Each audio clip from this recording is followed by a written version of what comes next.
Ana, bu sözün içində bir dünya gizlidir. Ana gecələr yuxusuz qalıb bizim üçün dua edəndir. Ana yorulsa da yoruldum deməyəndir. Əziz analarımız, bizə verdiyiniz sonsuz sevgi üçün təşəkkür edirik. Bayramınız mübarək. Müəllimlər və dəyərli xanımlar. Bugün 8 Mart Beynəlxalq Qadınlar Günüdür. Bugün sevginin, mərhəmətin və fədakarlığın bayramıdır. Qadın bir evin işığı, bir ailənin dayağıdır. Sizi ürəkdən təbrik edir, hər zaman sağlam və xoşbəxt olmanızı arzulayıram. Ana, səni çox sevirəm. Sən mənim ən gözəl hədiyyəmsən. Allah səni həmişə qorusun. Heç vaxt xəstələnmə. Həmişə yanımda olasan. 8 Mərt'in mübarək canım ana. Ana, sən olanda mən heç nədən qorxmuram. Sən güləndə mən də xoşbəxt oluram. Kaş sən heç vaxt yorulmayasan. Mən böyüyəndə səni çox sevindirəcəyəm.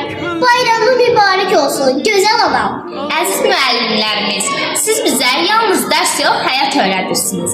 Səbriniz, qayğınız, zəhmətiniz üçün minnətdarıq. Sizin sayənizdə gələcəyimiz daha parlaq olacaq. 8 Mart münasibəti ilə sizi ürəkdən təbrik edirik. Səni qorusun ana, ömrün uzun olsun. Evimizdən sevinç əskik olmasın.